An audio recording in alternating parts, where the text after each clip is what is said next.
ఈ వీడియోలో చింతామణి అనే ఒక వేశ్య నిజ జీవిత కథని మనం ఈరోజు తెలుసుకోబోతున్నాం. చింతామణి నాటకం అనేది మనకి 20 సంవత్సరాల క్రితం వరకు బాగా పాపులారిటీ ఉండేటువంటి ఒక నాటకం. దీన్ని తెలుగులో ఆ రోజుల్లో ఉండేటువంటి సాంఘిక పరిస్థితుల్ని ఆధారంగా చేసుకుని ఒక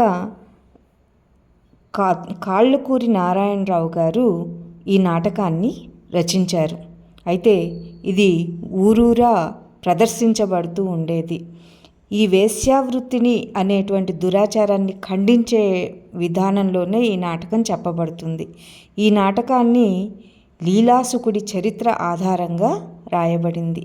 1923 నాటికే ఈ నాటకం సుమారు 446 సార్లు దేశమంతా ప్రదర్శించబడిందని చెప్పబడింది. అంటే అప్పటికే ఈ నాటకం ఎంత గొప్పగా ఉంటుంది అనేది మనం అర్థం చేసుకోవచ్చు. ఇందులో ప్రధాన పాత్ర చింతామణి అనే ఈవిడ ఒక వేశ్యా జీవితాన్ని గడుపుతూ ఉంటుంది. ఈ నాటకంలో తమ మనోభావాలు దెబ్బతినే విధంగా ఉన్నాయని, దీని మీద నిషేధం విధించాలని ఆర్యవైశ్య సంఘం నేతలు డిమాండ్ చేశారు. దానికి స్పందించినటువంటి ఆంధ్ర రాష్ట్ర ప్రభుత్వం ఆ నాటక ప్రదర్శన మీద జనవరి 2022లో నిషేధం విధించింది. ఈ నిర్ణయం వల్ల పలువురు ఉపాధి కోల్పోయారని, నాటకాన్ని నిషేధించడం వాక్స్వేచ్ఛను హరించడమేనని రఘురామకృష్ణంరాజు హైకోర్టును ఆశ్రయించారు.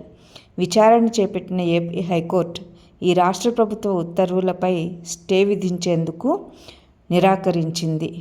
ఇప్పటికీ ఈ పిటిషన్ విచారణలు కొనసాగుతూనే ఉన్నాయి. మరి ఇంతకీ ఈవిడ చింతామణి అనే ఆవిడ ఎవరు, అసలు ఈవిడ గురించి ఏంటి అనేది చెప్పుకుందాం. ఈ చింతామణి నాటకం అనేటువంటిది ఆయన తన సొంతగా ఆ పేరుని మాత్రమే తీసుకొని, ఆ వేశ్య పాత్రను తీసుకుని ఈయన సొంతగా రాసినటువంటి ఒక కథ. కానీ దీనికి ప్రేరణ ఏంటి అని అంటే, నిజంగానే చింతామణి అనేటువంటి ఒక వేశ్య. ఈమె తన పొట్టకూటి కోసం చాలామందిని ఆకర్షిస్తూ ఉంటుంది. అలాగే గుణవంతుడు, ధనవంతుడు, శీలవంతుడు, విద్యావంతుడైనటువంటి బిల్వమంగళుని కూడా ఈవిడ ఆకర్షిస్తుంది. బిల్వమంగళుడు ఆమె వలలో పడి తన భార్యని, వార్ధక్యంలో ఉండేటువంటి అనారోగ్యంగా ఉండేటువంటి తండ్రిని కూడా నిర్లక్ష్యం చేస్తాడు. ఒకరోజు బాగా వర్షం పడుతూ ఉండేటప్పుడు బిల్వమంగళుడు అర్ధరాత్రి సమయంలో చింతామణి దగ్గరికి వెళ్ళాలన్న కోరిక అతనికి కలుగుతుంది. కలిగిన వెంటనే అతడు బాగా వర్షం పడుతున్నప్పుడు నీటిలో తేలి వచ్చినటువంటి ఒక తుంగ ఆధారంతో వాగు దాటి చింతామణి గృహాన్ని చేరుకుంటాడు. తలుపులు వేసి ఉంటే గోడ మీద వేలాడే తాడు సహాయంతో ఇంట్లోకి ప్రవేశిస్తాడు. దీపం తెచ్చి చూస్తే అది తాడు కాదు, పాముగా ఉంటుంది. అదేవిధంగా వాగు దాటడానికి సహకరించింది దొంగ కాదు, బిల్వమంగళుని భార్య రాధ శవము అని అర్థమవుతుంది. భర్త వాగు దాటడానికి పడవని పిలిచే ప్రయత్నంలో వాగులో పడి మరణిస్తుంది రాధ. బిల్వమంగళునికి తనపై ఉండే వ్యామోహానికి విస్తుపోతుంది చింతామణి.